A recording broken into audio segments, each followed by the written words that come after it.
To the government and to big business, people are cash cows and taxable objects.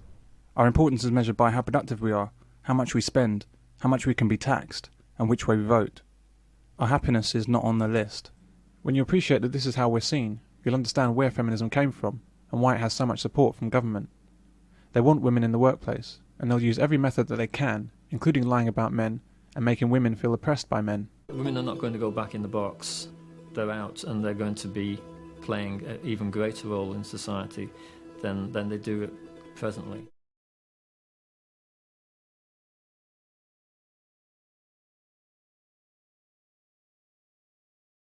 The best way to get people to do what you want is to make them feel that they're doing it for themselves. Women have begun to find out that feminism is not about women can do this, women can do that. It's about women have to do this and have to do that. Women's choices in life are becoming as narrow as men's. Why are women so depressed at the moment? Because they appear to be. I mean, why is that? Why would they be so depressed about things? Well, because of the corporate world. They've discovered that it's shit. There were those of us who were telling them in the 60s that life in the boardroom was probably even less rewarding than life in the kitchen sink. And they found that out. And they found out what a hostile and nasty environment it is to live in and work in. They found that the pressures are inhuman. If we follow the money trail, all we have to ask is who really wins because of feminism? Who are the big winners by having women fighting to be in the workplace? Let's look at some of the suspects. Government strongly supports feminism. Putting women to work creates much larger tax revenues and enables them to grow massively, with departments for women, equal opportunities commissions, and increased legislation. Feminism has enabled the housing market to more than double the legitimate cost of a home for the sake of more profit. By no stretch of the imagination should a flat in Barnet cost this much. But it does because feminism has created a situation where women are working and earning like men. Basic economics tells us that a house can only be priced at a level a household can afford. House prices can be massively and artificially inflated because there are now two people to take money from, rather than just one. Estate agents' percentage fees are therefore more than doubled by feminism, and it's the same for landowners. And the government gets larger stamp duty payments and higher capital gains taxes as well. Banks now have the profitable luxury of being able to lend against two-wage earners when they dole out mortgages. Because of inflated house prices, they more than double their profits. They also increase their security because there are now two people to chase for the money. Because of feminism and the mythical independent woman, women have been buying more cars. More cars, in fact, than men buy. Feminism has been a godsend to car makers.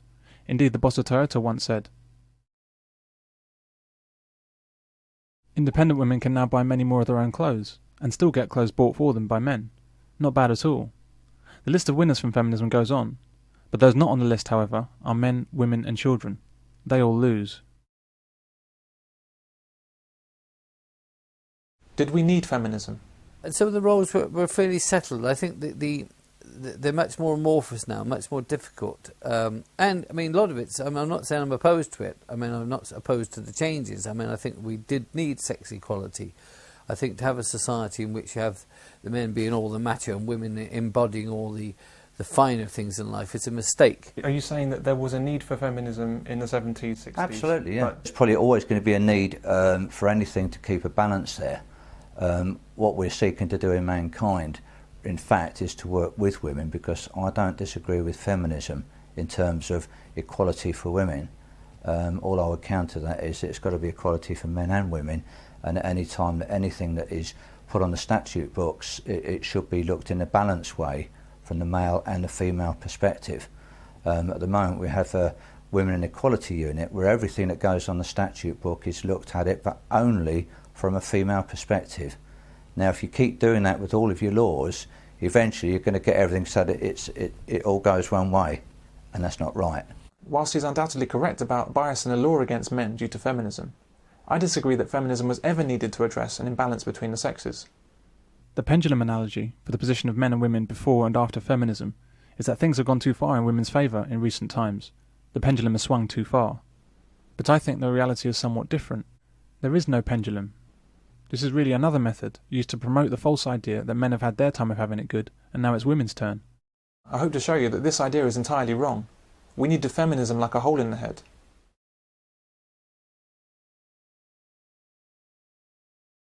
Feminism is not a positive force for change. It's an ideology based on hatred and control. The reason it became successful was because it began to pretend to be what it wasn't.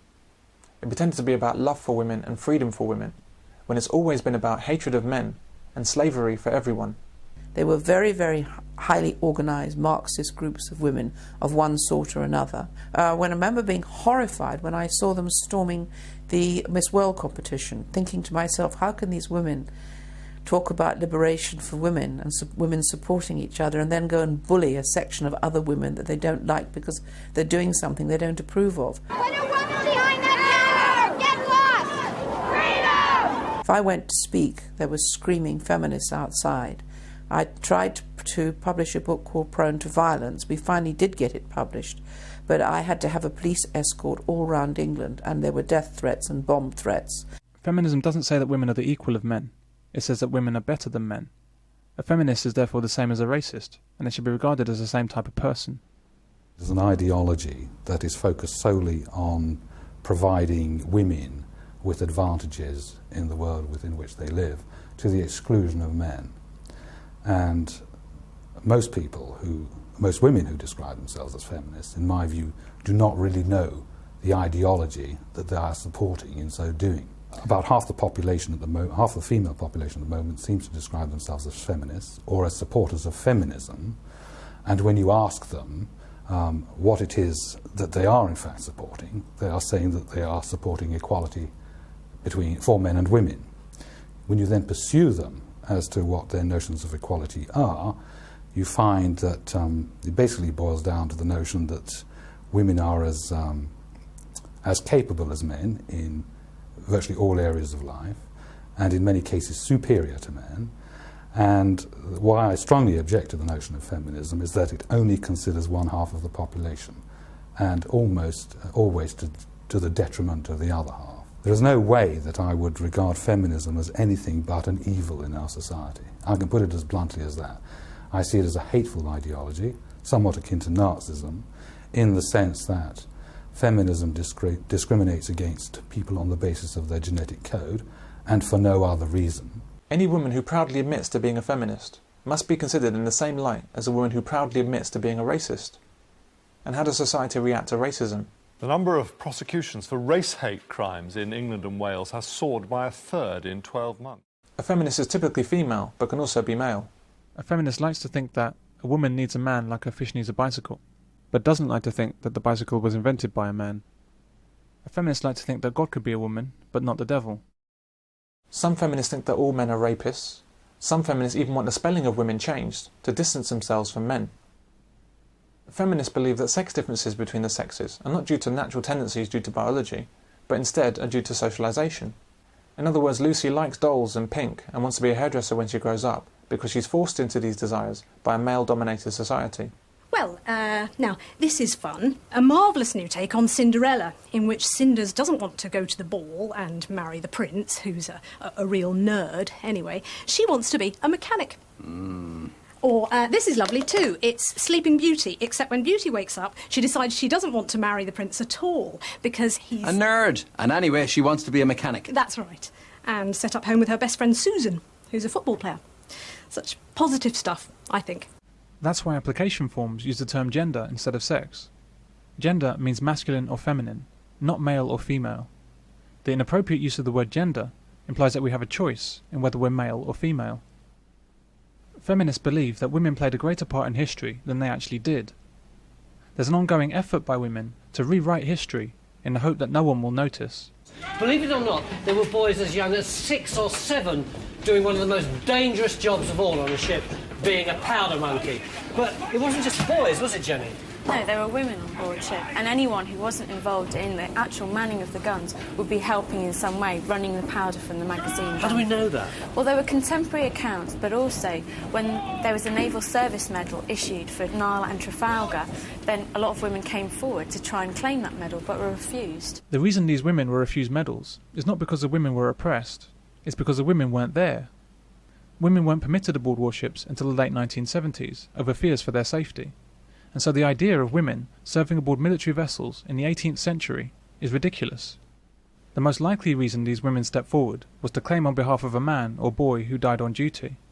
But here, Channel 4 attempts to spin the idea that women have been done out of their rightful recognition in battle. How about some non-fiction? Perhaps some simple children's history, you know, kings and queens? Queens and kings, of course. Here we are. This is just Queens. Marvellous, strong, feisty women. Boudica, Elizabeth I, Richard the Lionheart. He was a king. A lot of people think that. Because he was. But new research suggests that Richard may have been, in fact, probably was, a woman. But due to sexism was forced to disguise the fact. Exactly. Like most of the early popes. Fascinating. And Henry V.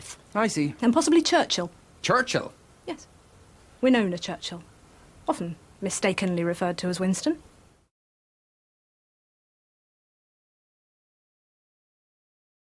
A great many women don't actually like men, but these women certainly appreciate what men can do for them. For example, women who plan to be single mothers. She'll have sex with a man when she wants to have a baby, and she'll demand that he pays for the upbringing. But she doesn't want to be with the father, or have him in the child's life. Where they do stay with the fathers, these women see men only as workhorses and providers. Why else would a woman's first requirement in a mate so often be a steady job? Feminism has brought in an age dominated by a monstrous female mentality. A me first, I want it all attitude that continues to be incredibly destructive to us all.